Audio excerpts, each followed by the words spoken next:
स्वागत है दोस्तों सीटेट स्पेशल की नई सीरीज में।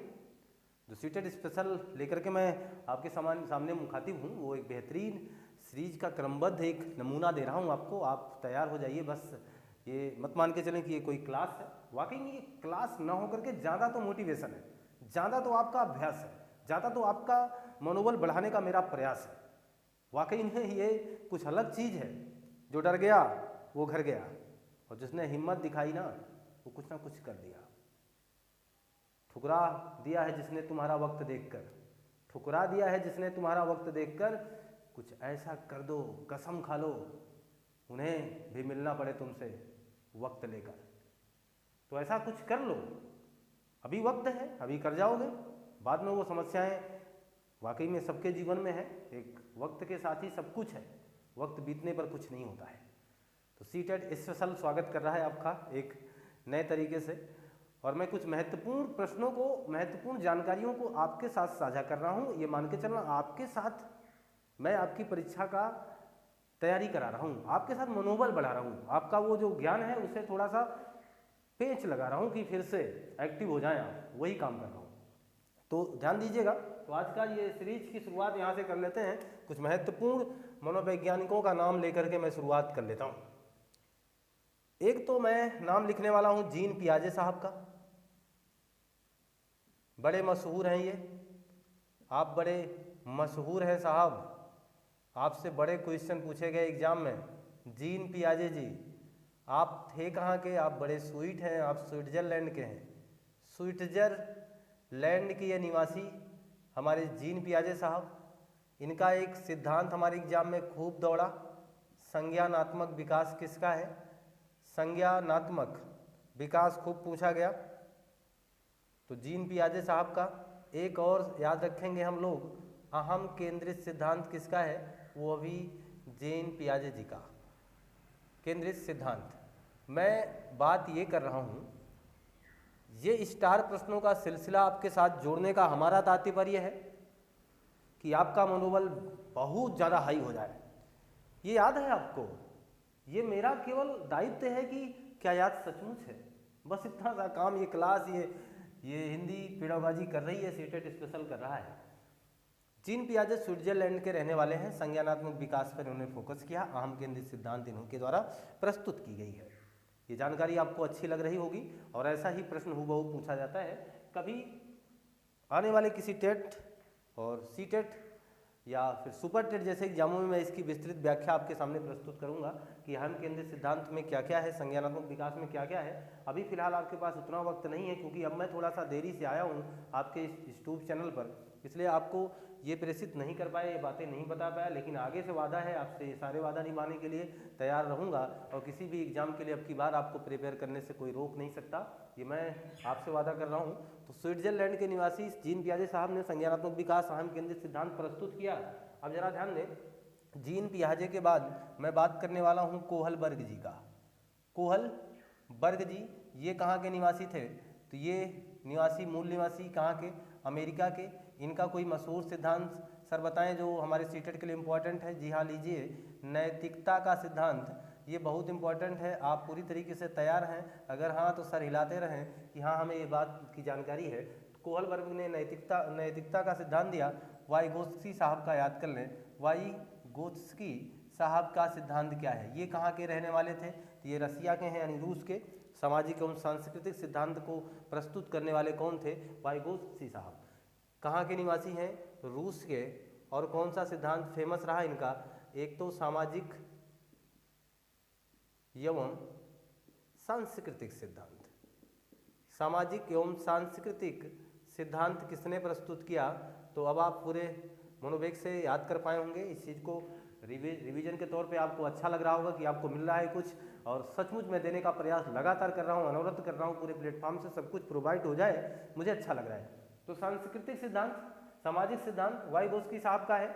नोम चॉम्स्की जो कि अमेरिका के हैं, इनका भी नाम याद रखें। इनसे संबंधित मैंने आपको बात बताई दी थी कि व्यक्ति में वो क्षमता है स्वयं अर्जन करने की, भाषा को सीखने की स्वयं की क्षमता है, जिन्होंने वो अधिग्रहण का पोटला बता दिया था जिसमें सारी बातें रखी गई। इसके ठीक पहले मैंने इस पर चर्चा की, इनके बारे में चर्चा की, नोम चॉम्स्की साहब के बारे में। ये रहने वाले कहाँ के? ये रहने वाले अमेरिका के। नोम चॉम्स्की साहब अमेरिका के थे और इन्होंने भाषा विकास का सिद्धांत दिया है। और भाषा के बारे में आपके सामने क्या कहा है मैंने उस बारे में बता भी दिया है पिछले इसके ठीक पहले वाले सीरीज में। भाषा विकास का सिद्धांत किसने प्रस्तुत किया? तो नोम चॉम्स्की साहब। आप इस महत्वपूर्ण सिलसिले से इसलिए क्रमबद्ध तरीके से जोड़ पा रहे हैं अपने आप को क्योंकि आपके सामने आपका एग्जाम पूरी तैयारी के साथ, पूरे सिद्धांत के साथ खड़ा हो चुका है और आप अभी थोड़ा सा बैक हैं। बैक का मतलब मैं चाहता हूं कि आप तैयार हैं। मुझे पता है आप पढ़ रहे हैं, आपने तैयारी क्योंकि एग्जाम आपके पास है तो आप तैयारी कहाँ नहीं किए होंगे, आप पढ़ करके जा रहे हैं। मैं इसमें थोड़ा सा आपका वो जो लाइन है उसको क्लियर कर रहा हूँ कि हो सके ये मान के चले प्रश्नोत्तरी टाइप का है। मैंने ऐसा पूछ लिया है आपसे और आप तैयार हैं कि नहीं तैयार हो, आपका जवाब आपके सामने आ ही रहा होगा। और आप ये जैसे मैं लिखूँ आप सिद्धांत का अगर नाम ले रहे हैं तो इसका मतलब आप तैयार हैं, पूरी तरीके से तैयार हैं। और ना ही तैयार हैं तो इन चीज़ों के आपके सामने स्पेशल व्यवस्था के तौर पर इसलिए प्रेषित कर रहा हूँ, हो सकता है ये लाभकारी साबित हो जाए आपके लिए, है ना। ये तरीका हमारा है और ये सोच हमारी है, इसलिए आपको ये लाभकारी कंटेंट आपको देने का मेरा पूरा प्रयास है। अब ध्यान दें, मैं एक नाम और लूँगा स्टीफन केसन साहब का। स्टीफन केसन, ये इनका कहना था, स्टीफन केसन साहब, सॉरी केसर लिख दिया हमने, स्टीफन केसन, इनका कहना था कि दूसरी भाषा को अचेतन रूप से अर्जित किया जा सकता है। अर्जित किया जा सकता है। आपका ध्यान थोड़ा सा खींच दें, हम जा सकता है एक महत्वपूर्ण प्रश्न से जोड़ दें। अगर मैं इसी चीज को ऐसा लिख देता, दूसरी भाषा को चेतन रूप से, यानी आ हटा दूं बस, चेतन रूप से अर्जित किया जा सकता है।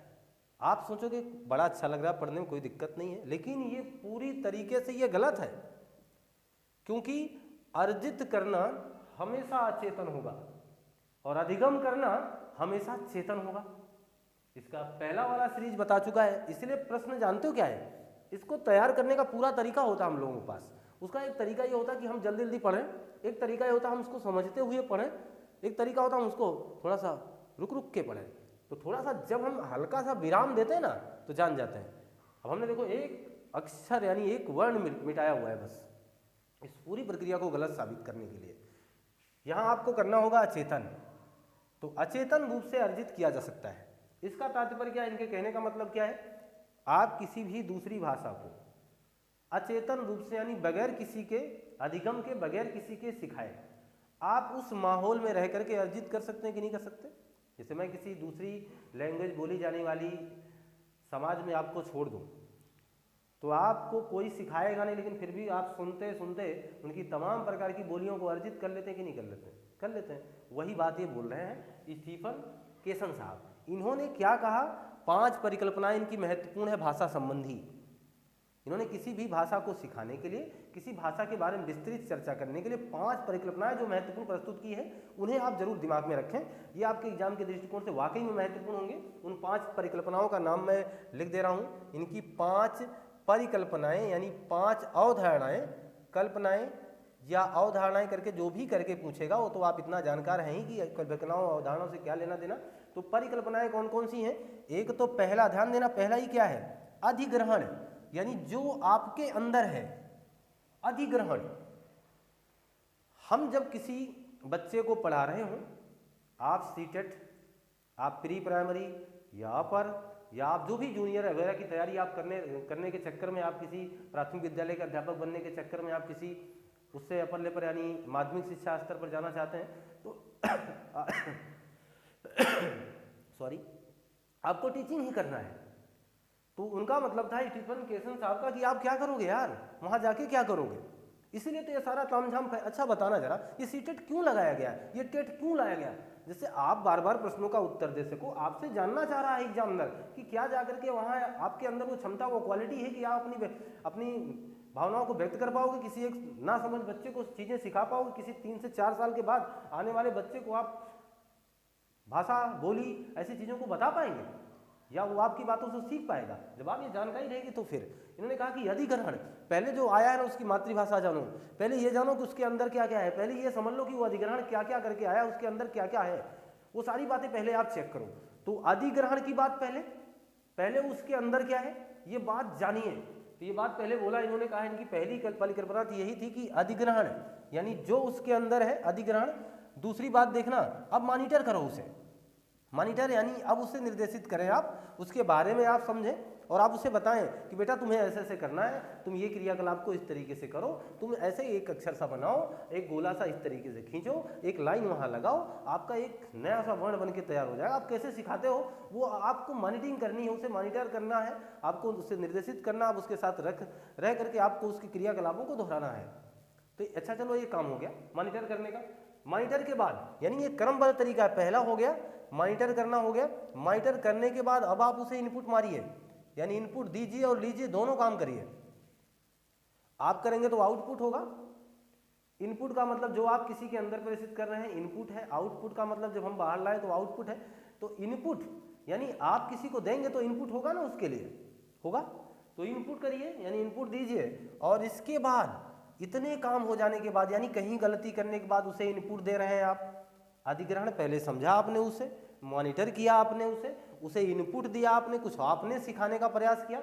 इनपुट देने के बाद आपने चेक किया उसे, इसके बाद प्रभावी निस्पंदन किया। प्रभावी निस्पंदन यानी जो दिक्कतें थीं उसके निराकरण के लिए आपने इस चौथे महत्वपूर्ण पार्ट का प्रयोग किया। ये इसकी परिकल्पनाओं यानी हमारे स्टीफन साहब की महत्वपूर्ण परिकल्पनाएं चल रही हैं जिनमें आपने ये देखा है। और पांचवा क्या है? प्राकृतिक आदेश। पांचवा प्राकृतिक आदेश का मतलब फिर आप जैसा करना चाहते हैं फिर आप वो नियम अपना लें जो आपको पढ़ाना है। प्राकृतिक आदेश का मतलब एक नेचुरल तरीका, एक वह तरीका जो जरूरी है शिक्षण अधिगम में। यार मैं कुछ भी बता दूं कि आपको ऐसा ऐसा करना है और आप पाठ ही न पढ़ाओ, आप लेसन को आगे ही न बढ़ाओ, ये गलत बात है ना। मैं इस तरीके को यहाँ तक ले आया, यानी मैंने कहा अधिग्रहण जान लो, मॉनिटर कर लो, इनपुट कर लो, प्रभावी निस्पंदन कर लो, लेकिन पांचवा पार्ट मेरा ये कहता है कि आप स्वतंत्र रूप से अपने क्रियाकलाप को अब करके दिखाओ। मैं इन व्यवहारिक चीज़ों से तो आपको जोड़ा ही जोड़ा हूँ, लेकिन अब जो क्रियाकलाप है वो आपके दायित्व पर छोड़ा ही छोड़ा हूँ, ये बात मान के चले। आपको वो करना है और पूरी तरीके से शिद्दत के साथ जुड़े रहो। डरना मना है कि मान के चलो ये सारे प्रश्न आपके लिए बहुत ही इम्पोर्टेंट है, बहुत ज़्यादा महत्वपूर्ण है ये, इसलिए आप किसी भी तथ्य को छोड़े ना, कम आंके ना, आप लगे रहें, आप नींद में ना रहें, आप मेहनत करें, अभी तैयार हो जाएंगे, कोई दिक्कत नहीं है। अब देखिएगा, तो मैं स्टीफन केसन की 5 परिकल्पनाओं को भी आपके सामने रखा, आप मेरे साथ इस परिकल्पनाओं को भी जान पा चुके हैं। अब मैं स्टीफन केसन की बात करूंगा कि पढ़ना 2 प्रकार का पूछा जाता है आपसे। पढ़ना 2 प्रकार का, कैसा? एक तो पढ़ना है, ये पूछा गया इसलिए मैं इस पर चर्चा कर रहा हूं। पढ़ना है, ये एक मौन पाठन है और एक स्तर पर यह भी बड़ा कारगर है, और एक है सस्वर पाठन। सस्वर पाठन, इसका मतलब क्या हुआ? मौन पाठन और सस्वर पाठन का मतलब हुआ, मौन का मतलब एक तो आप अपने मन में वो सारी क्रियाकलाप कर रहे हैं, और सस्वर का पाठन का मतलब जोर जोर कर रहे हैं। ये दोनों क्रियाकलाप आपको प्राथमिक विद्यालय या जूनियर स्तर के विद्यालयों में करने होते हैं। आपको मैं तरीका बताऊं, जूनियर स्तर में तो थोड़े से मौन पाठन पर ज़्यादा जोर दिया जाता है, लेकिन प्राथमिक स्तर पर ये सस्वर पाठन पर बहुत बड़ा फोकस होता है। ये बात ध्यान देना, जो प्राथमिक विद्यालय है जहां आप कक्षा 1 या प्री प्राइमरी जैसे क्रियाकलाप को संचालित कर रहे हैं और करवा रहे हैं, वहाँ ऐसी जगह आप जब सेलेक्ट होकर के पहुंचेंगे तो आपको सबसे पहले बच्चों को पढ़ाना तो पढ़ाना ही, बताना ही बताना है, लेकिन उनके साथ खुद उच्चारित करना है, ऐसे शब्दों को साथ साथ बोलना है। आप कहेंगे, जो भी वर्ण बोलेंगे, जो भी अक्षर बोलेंगे, जो भी संख्या जैसी संबंधित किसी भी प्रणाली को अपनाएंगे तो वो बच्चे भी आपके साथ बोलेंगे, सामूहिक रूप से बोलेंगे। सस्वर पाठन आपने बोला है भाई, आप अपने बचपन में अपनी, ये तो आप करने जा रहे हैं कि आप ये करे नहीं है, आपने किया है, इसलिए जोड़ के देखना तो याद हो जाएगा, आपने सब कुछ किया है। तो सस्वर पाठन भी आपने किया, मौन पाठन भी आपने किया, मन में अपने अंदर पढ़ा, यानी किसी को वो आपने आवाज़ नहीं दी पढ़ते समय, वो हो गया मौन पाठन, जो अभी कर रहे होंगे। अभी आप मौन पाठन कर रहे हैं क्योंकि आप बोल नहीं रहे हैं, पूरी तरीके से एकाग्रचित होकर के सुन रहे हैं, मुझे इतनी बात पता है। पढ़ने के बाद देखना, अब हमारा एक बहुत बड़ी कॉन्सेप्ट बहुत बार पूछा गया है, इसलिए इस पर चर्चा होना बहुत लाजमी है। भाषा कौशल, ये सबको याद है, फिर भी मैं इस पर एक चर्चा कर दे रहा हूँ। भाषा कौशल यानी भाषा का विकास जो हुआ है, यानी वो किस क्रम में होता है, भाषा का कौशल क्या है, वो वाकई में इस तरीके का एक, सबको याद होगा ये चीज़, सुबो पली करके है ना, ये सबको याद है। यानी सुनना, बोलना, पढ़ना, लिखना, ये भाषा विकास का क्रम है कि नहीं क्रम? वो अलग बात है, मैं हो सकता है कि मैं पहले बोल ही दूँ, ना सुनूं, वो अलग बात है, कह दो सर मैं तो बोल देता हूँ, वो अलग बात है। तो याद, मैं बचपन से लेकर के बात कर रहा हूँ, एक क्रियात्मक एक एक्टिविटीज लो। जब एक छोटा सा बच्चा है वो पहले सुनता है, आप कहो सर एक गूंगे बच्चे को क्या करोगे, वो अगर पढ़ ले गया फिर, या वो लिख ले गया तो? देखिए ये मनोवैज्ञानिक स्तर पर, यानी ये मनोवैज्ञानिक क्रम है, यानी यही क्रम सही माना गया है, बाकी विकास आगे पीछे हो सकता है, इस बात को ध्यान दें। इस विकास में हम नहीं कसम खा रहे, ना ही मनोविज्ञान ने कसम खाई है, लेकिन इस विकास का एक बड़ा स्तर, एक बड़ा पहलू समाज में देखा गया, एक बड़ा पहलू सामाजिक दृष्टिकोण से सही माना गया, और सही है भी, इस वजह से इसे वो मान्यता प्रदान की गई और इसे मनोवैज्ञानिक क्रम का दर्जा मिल गया। यानी ये दृष्टिकोण 100% श्योर है, परंतु ये आगे पीछे हो सकता है। हो सकता है कि मैं पहले लिखना ही जान जाऊं, पढ़ना मैं बाद में जान पाऊं, ऐसा भी होता है, ऐसा होता है। आपके स्कूलों में आप देख सकते हैं, देखिए सुनना, बोलना, पढ़ना, लिखना, यानी लिखना लास्ट में है, लेकिन हमारे स्कूल के बच्चे या हम लोग हो सकता है कि पढ़ ना पाते हो किसी वाक्य को, किसी शब्द को, लेकिन लिख देते हैं 100 तक गिनती। छोटे बच्चे 100 तक गिनती लिख देंगे, और वो जब आप उनसे पढ़वाओगे तो पढ़ नहीं पाएंगे। इसका मतलब ये विकास आगे पीछे होता है, लेकिन आपको जो क्रम मैं दे रहा हूं, यानी जो क्रम ये मनोविज्ञान दे रहा है, उसके कहने का मतलब आप गलत चले जा रहे हैं, आप किसी रॉन्ग टर्न पर हैं, इसीलिए आपके बच्चे का सर्वांगीण या सही विकास नहीं हो पाएगा। इनके कहने का तात्पर्य है कि पहले उनको सुनाइए, फिर उनसे बोलने को कहिए, यानी आप जो बोल रहे हैं पहले उन्हें कहिए, फिर वो बोलें, इसके बाद उन्हें पढ़ना आना चाहिए, फिर उन्हें लिखना आना चाहिए। लेकिन आप पहले लिखाने का प्रयास कर देते हैं, आप पहले लिखा डाले हैं, अब वो लिखना जान चुके हैं, वो पढ़ने का नाम नहीं ले रहे हैं, तो ऐसे बच्चों को बड़ी समस्या हो जाती है लास्ट में सिखाने में और पढ़ाने में। तो एक क्रम है ये मनोविज्ञान का कुछ इस तरीके का, जिसे आप जान चुके हैं, सुबोपली मैंने नाम दिया, तो सुनना, बोलना, पढ़ना, लिखना। यहाँ ध्यान दीजिए, एक महत्वपूर्ण बात मैं अब बताने वाला हूँ इस चीज को, जो सु और पा लिखा है, इसे ग्रहात्मक, ग्रहत्यात्मक लिख दें, कोई बात नहीं, यात्मक, ग्रहात्मक यानी ग्रहण करने वाला कौशल माना जाएगा। तो ये विकल्प देखना, तो ग्रहण करने वाला कौशल कौन सा है? सुनना और पढ़ना। सुनना और पढ़ना दोनों ही ग्रहण करने वाले कौशल हैं। एक तो सुनोगे तो ग्रहण होगा, पढ़ोगे तो इसका मतलब ग्रहण कर चुके हो, दोनों में इतना अंतर है ना। सुनना हुआ तो ग्रहण हुआ, पढ़ना हुआ ग्रहण कर चुके हैं, तो इसका मतलब दोनों ही ग्रहात्मक कौशल हुए, यानी ग्रहण करने वाले कौशल हुए। तथा आपका जो बोलना है, लिखना है, ये दोनों ही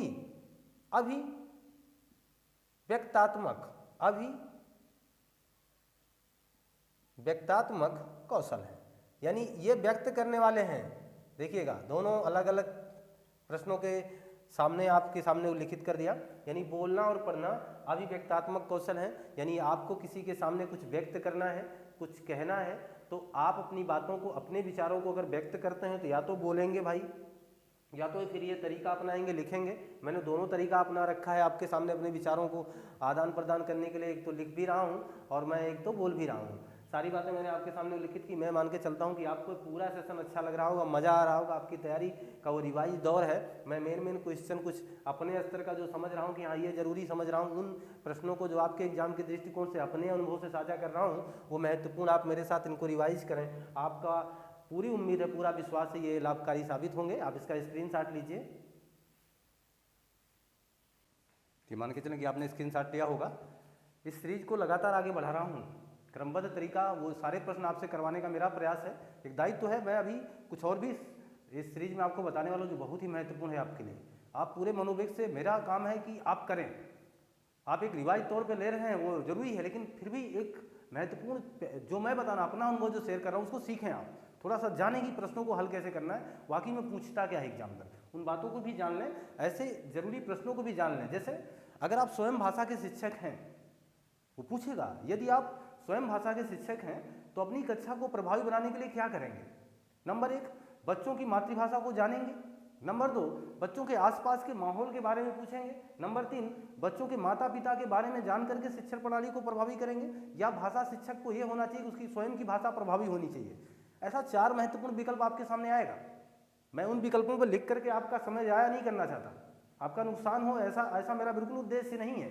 मेरा उद्देश्य बस इतना है कि ऐसे प्रश्न आप पुराने एग्जाम में देख लीजिए, कोई अगर आपने प्रैक्टिस सेट हल किया होगा तो जो मैंने अभी मुखातिब किया है, जो प्रश्न आपके सामने अभी उच्चारित किया, ये प्रश्न आया हुआ है। तो एक भाषा शिक्षक ऐसा जब भी पूछे ना तो आप वहाँ तैयार हो जाइए। यार आप अगर भाषा के शिक्षक हैं तो सबसे बड़ी बात आपका होना चाहिए कि आपकी जो स्वयं की भाषा है ना, स्वयं की भाषा, और कुछ हो ना हो लेकिन स्वयं की भाषा प्रभावी होनी चाहिए। इस बात को ध्यान दें और इसी विकल्प का चुनाव करिएगा। स्वयं की भाषा प्रभावी होनी चाहिए। ये चीज़ अगर आप एक भाषा शिक्षक की भूमिका का निर्वहन कर रहे हैं तो ये काम आपके अंदर होना चाहिए। ठीक, एक सीटेट का ही प्रश्न है कि मौखिक अभिव्यक्ति से संबंधित था, और ये चीज़ मान के चले जो मैं प्रश्नों का जिक्र कर रहा हूँ, जो महत्वपूर्ण प्रश्नों की बात मैं कर रहा हूँ, वाकई में ये बहुत ही कारगर है। आप जरा ध्यान दो, मैं कहने वाला हूँ एक तो भाषा शिक्षक की बात की है ना, तो ये बता दिया कि स्वयं का उनका जो है वो भाषा प्रभावी होना चाहिए। एक प्रश्न आया हुआ था मौखिक अभिव्यक्ति करके, मौखिक अभिव्यक्ति।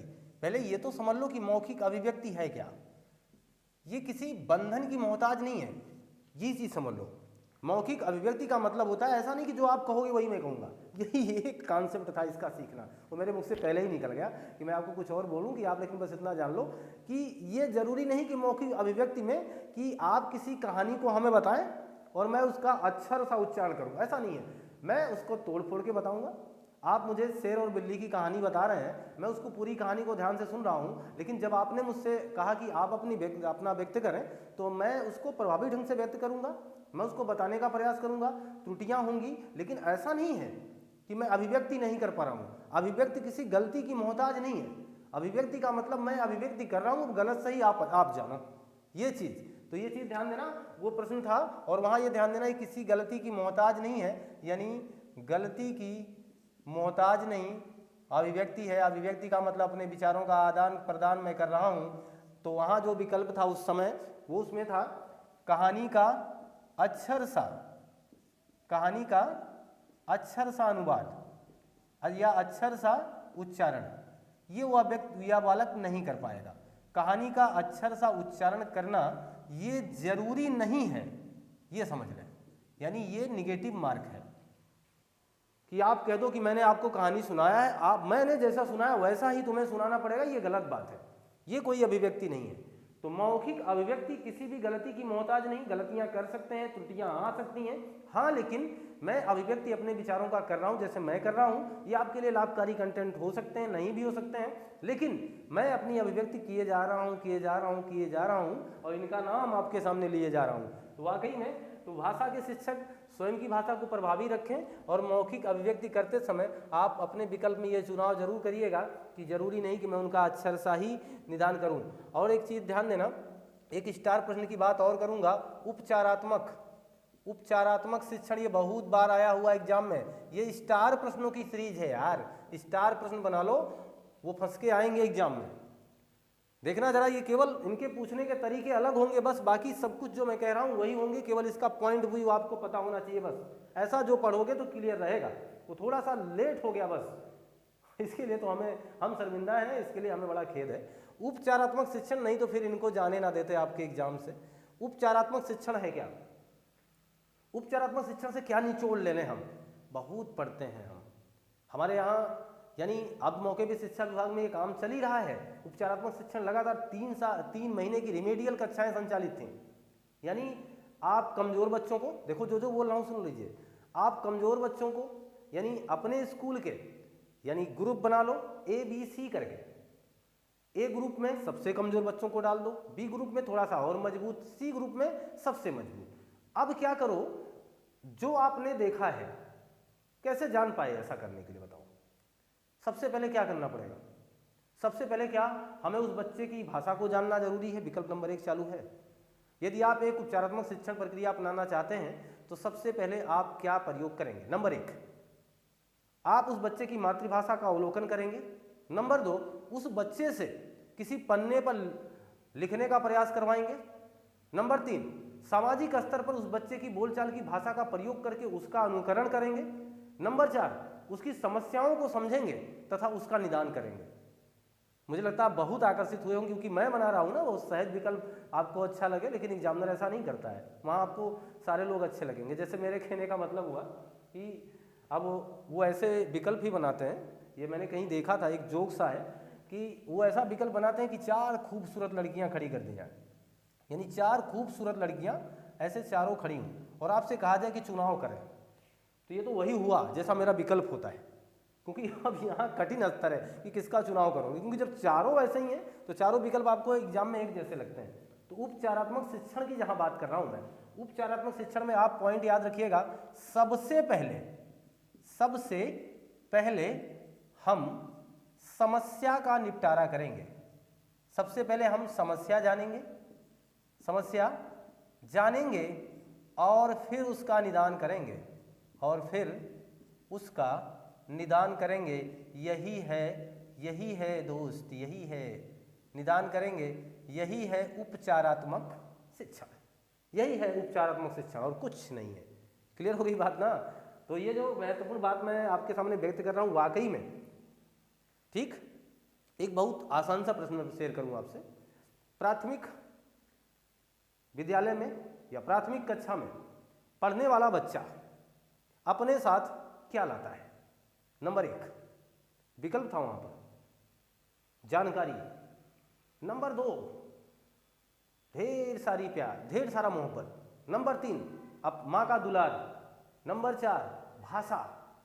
नंबर 5 कहानी। नंबर 6 ऐसे करके विकल्प दे दूं तो ध्यान देना, प्राथमिक स्तर का जो भी बच्चा आपके सामने आएगा वो सबसे पहले आपके अपने घर से भाषा को ले आएगा। वो भी कौन सी भाषा? अर्जित की हुई। वो भी कौन सी भाषा? मातृभाषा। समझ रहे हैं? ये चीज ध्यान दें। यानी प्राथमिक स्तर पर, यह भी एग्जाम में पूछा गया हुआ प्रश्न है सीटेट में ही, प्राथमिक स्तर पर बच्चा अपने साथ क्या लाएगा? तो अपने साथ भाषा लाएगा। ध्यान देना, विकल्प का चुनाव अच्छे ढंग से करना।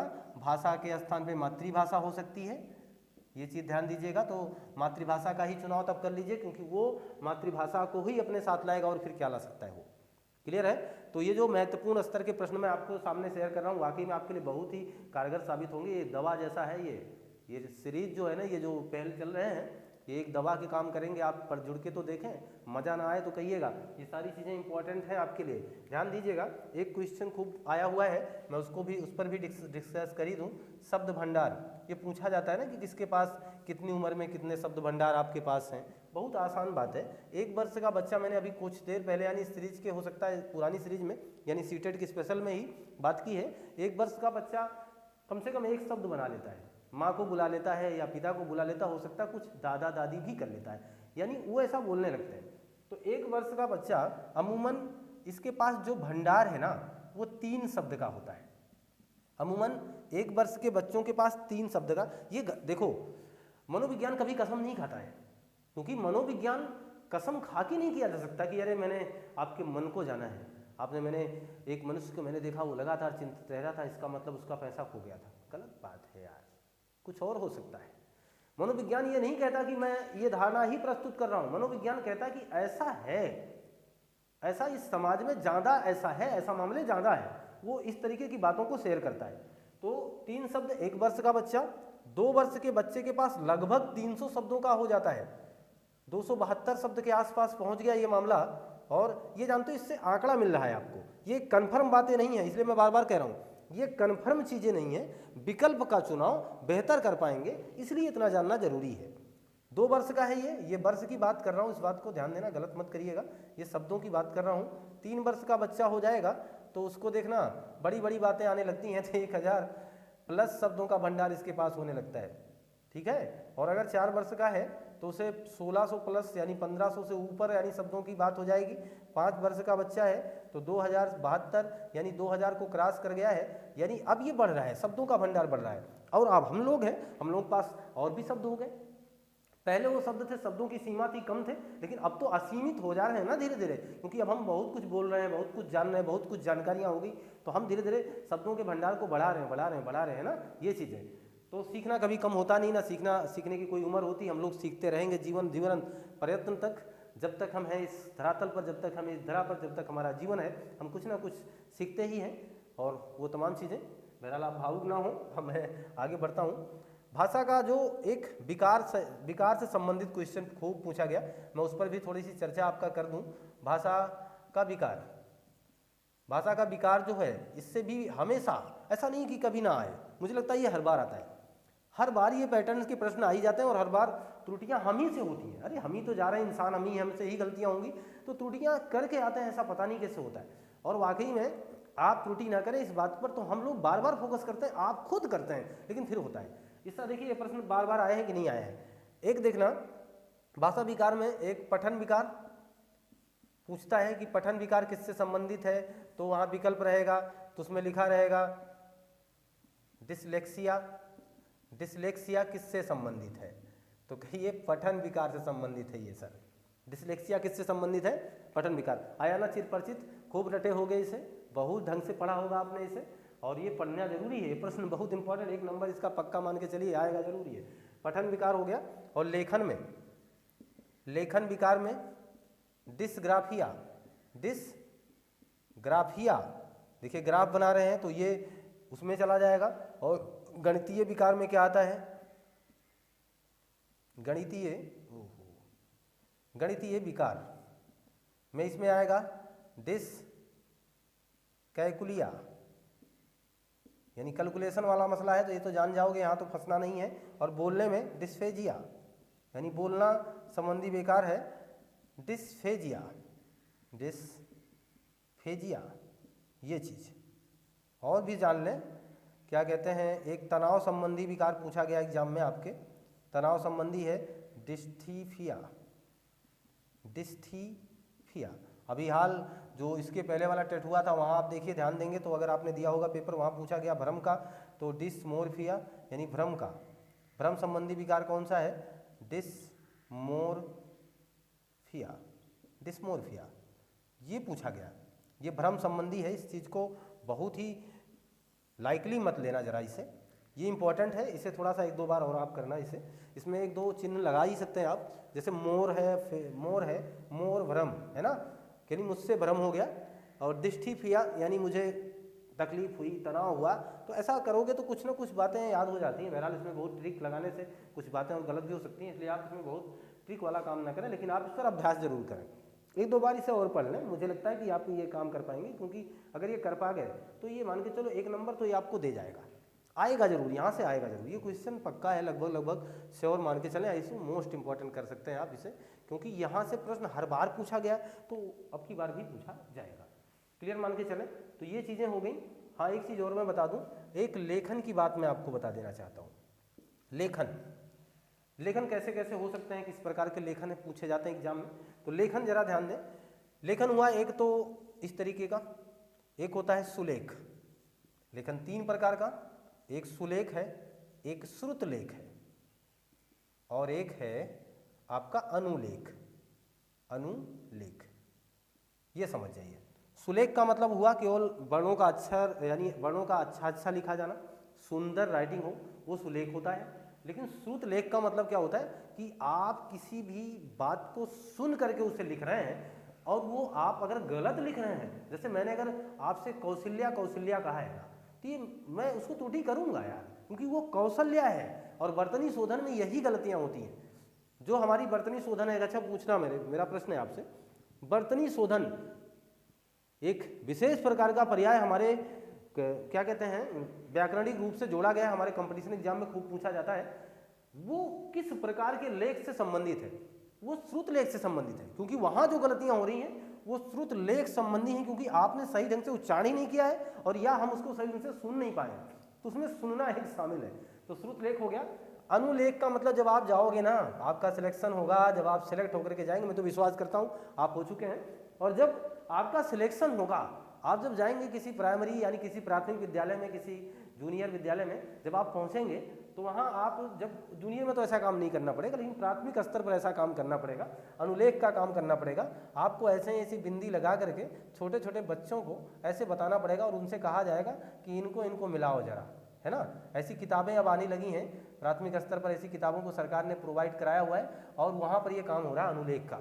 तो बच्चे ये काम बड़े मन से करते हैं, बड़े चाव से करते हैं, तो ये चीज़ें बड़ी ज़रूरी हैं। क्लियर समझ रहे हैं ना आप इस बात को? आप इसका एक स्क्रीनशॉट ले लीजिए। तो आपने स्क्रीनशॉट ले लिया होगा। हम इस सीटेट स्पेशल की सीरीज को दोहराए रखें, अभी भी थोड़ा सा मनोबल आप बढ़ाए रखें, और वाकई में आपको बहुत अच्छे अच्छे प्रश्नों से आज हमने मुखातिब कराया हुआ है। और पक्का है, प्रॉमिस करता हूँ, ये पक्का है प्रश्न दौड़ेंगे आपके एग्जाम में, लेकिन अगर आप बहुत मनोवेग से उन प्रश्नों को अवलोकन कर रहे हैं तो, अन्यथा फिर आप ऐसे ही टेम्प्रोरी पैसा खर्च करने के लिए, घूमने के लिए जा रहे हैं तो फिर बात अलग है, अन्यथा फिर आप काम करके आएंगे, ये मुझे पूरा विश्वास है। मुझे आपके दायित्व पर पूरा विश्वास है, मुझे आप पर विश्वास है, और हकीकत में मुझे केवल खुद पर विश्वास कम होता है। आप यहाँ जो ये स्पेशल क्लासेस चल रही, यहाँ कोई भी आपसे किसी प्रकार का वो अलग वाला अभिप्राय नहीं हो रहा। बिल्कुल आप मेहनत करें, बस सीटेट स्पेशल हिंदी शिक्षा शास्त्र में जहाँ भी अब सिलसिला चल रहा है, अब जरा ध्यान दें। कुछ महत्वपूर्ण बात और मैं कर लेता हूँ। एक प्रश्न आता, बहुत नॉर्मल बात है ये, लेकिन चर्चा कर दें। शिक्षण सहायक सामग्री, शिक्षण सहायक सामग्री जब हम अपने एग्जाम में यानी अपने सिलेक्शन के बाद जब हम अपने किसी भी विद्यालय में कार्यरत होंगे यानी पोस्ट होंगे, उस दौरान हम कौन कौन से शिक्षण सहायक सामग्रियों का प्रयोग करेंगे? क्या ऐसे ही हाथ हिलाते चले जाएंगे, या कुछ हम ऐसा भी करेंगे बच्चों को सिखाने के लिए कि जो अलग अलग सामग्रियां हों उनसे बच्चों को दिखा दिखा के पढ़ाया जा सके, कुछ अलग किया जा सके? क्या ऐसा कोई अभिप्राय है, कोई ऐसा प्रयोजन है? क्या इन भागों को भी लाना जरूरी है? जी हाँ, बिल्कुल। एक तो दृश्य सामग्री होती है और एक श्रव्य होती है, एक दृश्य श्रव्य दोनों होती है। इस करके क्वेश्चन आ जाता है, इसलिए मैं इस पर थोड़ा सा चर्चा कर दूं। तो शिक्षण सहायक सामग्री में एक दृश्य है और एक है आपका श्रव्य। दृश्य में जो है आपका चार्ट्स आ जाएगा, आपके मॉडल आ जाएंगे, ये दृश्य सहायक सामग्री हो गई। श्रव्य में जैसे आप रेडियो सुनते हैं तो रेडियो भी आप व्यवस्था कर सकते हैं अपने स्कूलों में, अपने शिक्षण प्रक्रिया के दौरान आप ऐसी व्यवस्था कर सकते हैं।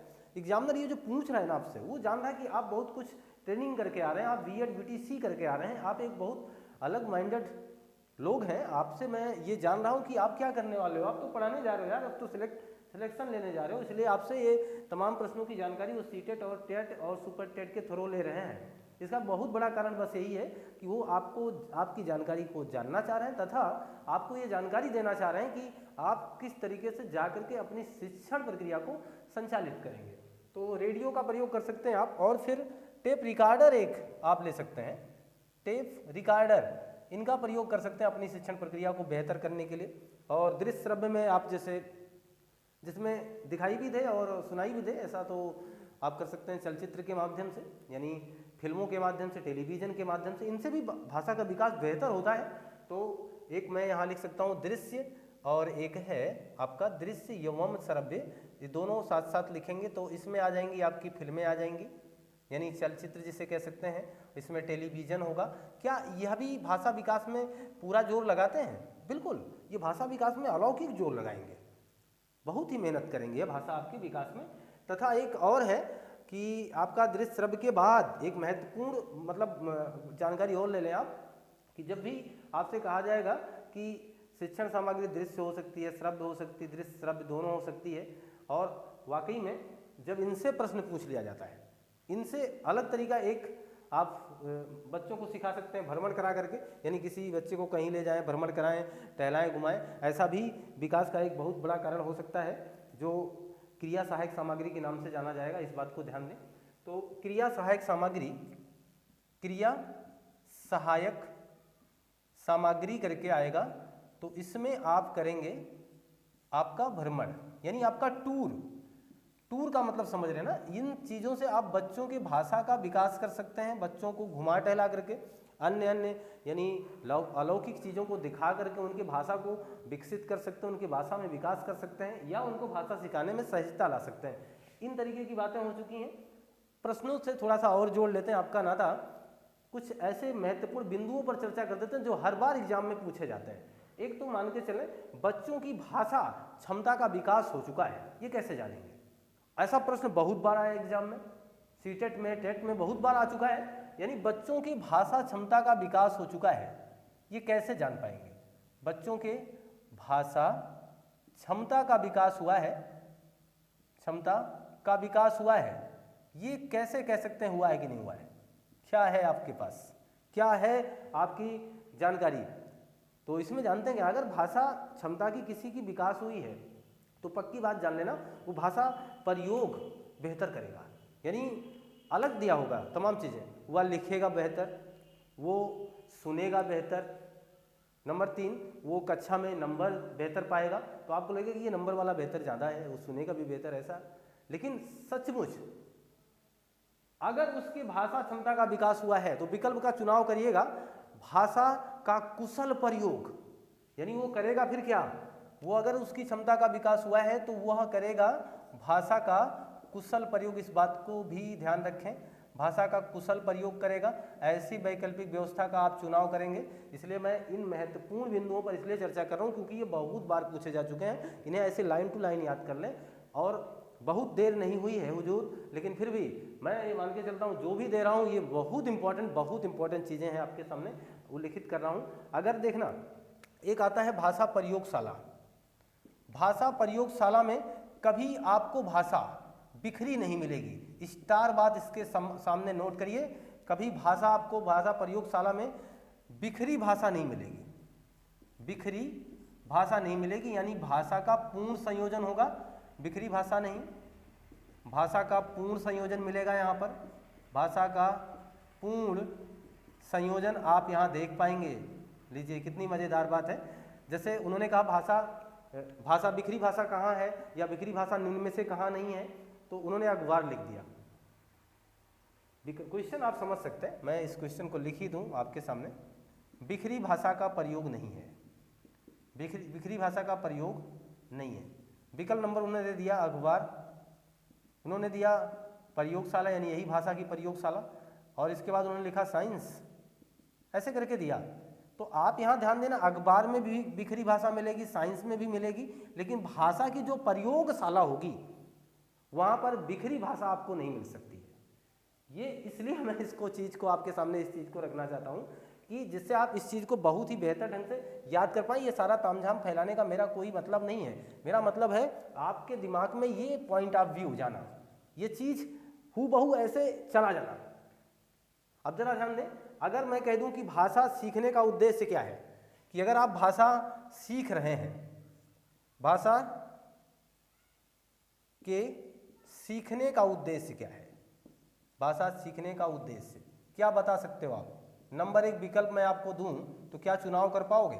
नंबर 1 देखना, भाषा सीखने का उद्देश्य का मतलब विचारों का आदान प्रदान बेहतर हो, आदान प्रदान बेहतर हो।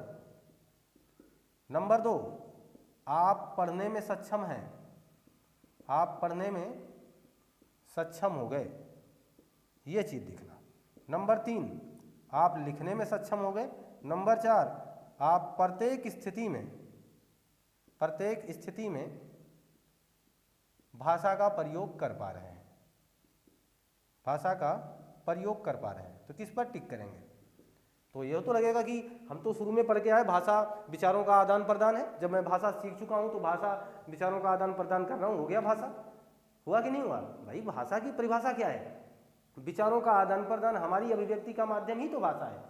तो हम एक बार अपने अंदर ये कैलकुलेशन कर चुके होते हैं कि यही विकल्प होगा, ये ज़्यादा आकर्षित कर रहा है। और ऐसा ना हो करके सही बात तो ये है कि इसमें सही ये माना जाएगा कि भाषा सीखने का उद्देश्य है प्रत्येक स्थिति में भाषा का प्रयोग करना। यानी आप कहीं हैं, किसी भी परिस्थिति में हैं, अगर आप भाषा सीख चुके हैं तो वहाँ उसका प्रयोग कर सकते हैं। अगर हम भाषा की कक्षा संचालित कर रहे हैं, देखना मेरा प्रश्न क्या है, भाषा की, अभी बहुत बड़ा प्रश्न प्लेटफॉर्म पे आ रहा है, भाषा की कक्षा को संचालित कर रहा हूँ और मैंने वहाँ पर खेल का आयोजन कराया बच्चों से कि चलो खेलो यार। तो इससे क्या होगा, इससे क्या हो सकता है?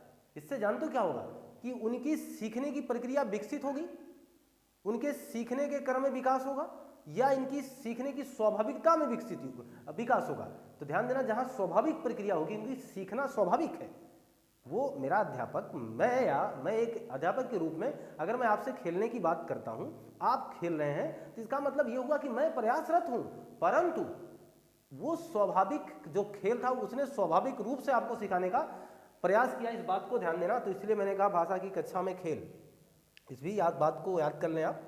भाषा की कक्षा में खेल, भाषा की कक्षा में खेल का मतलब है सीखने में ये स्वाभाविकता लाएगा, यानी सीखना स्वाभाविक है, ये बात जान लेना। सीखने में स्वाभाविकता लाएगा, सीखने में स्वाभाविकता लाएगा। ये स्टार बातें, स्टार बिंदुओं को ले जाइए, काम आएंगे आपके एग्जाम में। आप बहुत पढ़ के जाते हैं, लेकिन इस तरीके का जो डायग्राम मैं दे रहा हूँ, सचमुच ऐसा कर जाते तो आपको बहुत ज़्यादा नहीं पढ़ना, 4 से 5 घंटे के अगर वाकई में आपको पेडागॉजी संचालित करके दे दी जाए तो आपका अनुभव नहीं हो सकता। ये मेरा पूरा दावा है, नहीं हो सकता है। आप बुरे फंस नहीं सकते, आपका 100% सिक्योर मार्क होगा, आप बेहतर परफॉर्मेंस कर पाएंगे, ये मुझे पूरा विश्वास है। लेकिन क्योंकि ये चीज़ ऐसा नहीं करते हम लोग, उसका कभी कैलकुलेशन नहीं करते क्या होता है, उसका निचोड़ जानिए बस। भाषा की कक्षा में खेल करा रहे हो तो क्या हो रहा है यार, खेलने से सब कुछ तो विकसित हो रहा है, पढ़ना जान रहा है, लिखना जान रहा है, सब कुछ जान रहा है, लेकिन विकल्प जब गए तो फंस गए, ऐसा कुछ आया ही नहीं। और आया भी तो हम गलत करके चले आए, क्योंकि हमने वही चुना, विचारों का आदान प्रदान चुना नहीं। अगर ऐसा हो चुका है तो क्या होगा, अगर खेल है तो स्वाभाविक रूप से उसका विकास होगा। इस बिंदु को जानना बड़ा जरूरी था, इसलिए इसको मैंने आपके सामने रखा। अब देखना, एक आगमन निगमन करके विधि पूछी गई खूब एग्जाम में, एक याद कर लो क्यों चर्चा बना रहता हमेशा, आगमन निगमन 2 विधियां, और हम दोनों रटते हैं इसलिए कंफ्यूज होते हैं। क्यों लिखें दोनों यार, क्यों लिखें, एक लिखो ना, 2 लिखने का क्या मतलब, एक लिखो एक पढ़ो चले जाओ, दूसरा अपोजिट है यार, कोई बात नहीं। आगमन में सबसे पहले क्या होगा, पहले उदाहरण दिए जाएंगे, बस इतना याद कर लो, पहले उदाहरण प्रस्तुत किए जाते हैं। लीजिए क्या करना है, कुछ नहीं करना है, यहाँ पहले उदाहरण है, अगले वाले में पहले उदाहरण नहीं हो सकता, क्लियर है। अब दोनों पढ़ के जाओगे तो फिर वही हुआ दाल भात, है ना, फिर समस्या वही रही कि ये होगा कि वो होगा। अब इस समस्या में जब उलझे तो निराकरण नहीं हुआ, है ना, तो साधुवाद नहीं आया अंदर ना, वो विचार ही नहीं आया, तो चोरी करना आया नहीं, तरीका कर पाए नहीं। ये पूरा चोरों वाला मसला है। ये आप जो प्रेषित कर रहा हूँ, वाकई में ये एग्जाम के उस समय की तैयारी आपको लग रही होगी कि कल मेरा एग्जाम है, ऐसा करके दे रहा हूँ। देखो ये प्रारूप ऐसे ही हैं कि इनमें बहुत कुछ करने की आवश्यकता ही नहीं है। अगर अच्छा बताओ, मैं भाषा शिक्षण का एक अच्छा अध्यापक हूँ, भाषा का टीचिंग कर रहा हूँ, और मैंने बच्चों से रोल प्ले करवा दिया। रोल प्ले यानी भाषा शिक्षण में, भाषा अधिगम में रोल प्ले का क्या योगदान है, इससे क्या होगा, उसकी भाषाई क्षमता का विकास तो होना ही है। लेकिन जानते हो क्या होगा इसका, जैसे रोल प्ले होगा तो मैं कुछ बना हूं, वो कुछ बना है, वो कुछ बना है, तो अलग अलग संदर्भों में, यानी अलग अलग दृष्टिकोणों में आपको क्या बोलना है। जैसे आप राम बने हैं, मैं रावण बना हूं, तो मेरा अभिप्राय, मेरी आवाज़ थोड़ी सी आपसे कठोर होनी चाहिए, लाउड वाली होनी चाहिए, थोड़ा सा दृष्टिकोण हाव भाव अलग होना चाहिए, थोड़ा सा व्यवहार हमारा अलग होना चाहिए। और आप अगर राम हैं तो आपकी सहनशीलता, सहजता दोनों आपके मुखड़े पर प्रदर्शित होनी चाहिए। तो विभिन्न संदर्भों में, यानी विभिन्न आयामों में अगर रोल प्ले है तो विभिन्न आयामों में भाषा प्रयोग का आपको अवसर मिलता है। विभिन्न आयामों में भाषा प्रयोग का अवसर मिलता है, विभिन्न आयामों में भाषा प्रयोग का अवसर मिलता है, इस बात को ध्यान रखें। क्लियर है ना। तो मैं आपसे ये जो प्रश्न शेयर कर रहा हूँ, वाकई में आप देखिएगा, पिछले आपने प्रैक्टिस सेट हल किए होंगे, क्या ये प्रश्न वहाँ आए हैं, क्या आपने इसको इस तरीके से निचोड़ कर पढ़ा है, क्या आपने कभी इस तरीके की पढ़ाई की, नहीं की होगी। तो मैंने ऐसा किया है, मुझे ये जानकारी थी, और मैं सीटेट स्पेशल में थोड़ा सा देर आया, लेकिन दुरुस्त आया हूँ। आप इस प्रयोजन को ले जाएं, बेहतर करें, लगातार मनोवेग से पढ़ें। अभी बहुत कुछ बिगड़ा नहीं है मेरे दोस्त, अभी सारा काम बाकी है, कर लो, ये इशारों में चल जाएगा। ये सारे प्रश्न ऐसे पूछ लिए जाएंगे और इनका आप रिवीजन भी करें, बेहतर करें। इसका एक स्क्रीनशॉट भी अपने पास आप रख सकते हैं, हमें छोड़कर बस। और ये स्क्रीनशॉट अगर आप रखें, और फिर ये सारी चीज़ें जो आप ये कर रहे हैं, वाकई में ये महत्वपूर्ण है, ये तरीका, ये जो भी है, तो आप सारी बातें जितनी भी मैंने आपसे इस सीटेट स्पेशल में शेयर की हैं, अभी सीटेट स्पेशल की और भी क्लासें आपके सामने आएगी। हिंदी संबंधी मैं महत्वपूर्ण कक्षाओं को संचालित कर रहा हूँ, इन्वायरमेंट मैंने नहीं डाला है। बहरहाल अब थोड़ी सी लेट है, लेकिन जानकारी अभी भी जो है सीटेट स्पेशल की कक्षाओं को संचालित करने का मेरा जो उद्देश्य है वो आगे प्रोवाइड कराऊंगा। बहरहाल आप इसे देख करके तैयार रहें, मेहनत करें और अपनी तैयारी को और भी ज़्यादा प्रोवाइड करें, ज़्यादा मेहनत करें, ज़्यादा मेहनत से लगे रहें। आपका जरूर भला होगा, आप जरूर सक्सेस होंगे। मिलते हैं हम आपसे नए कंटेंट में। आपका दिन शुभ हो। आपको बहुत बहुत धन्यवाद।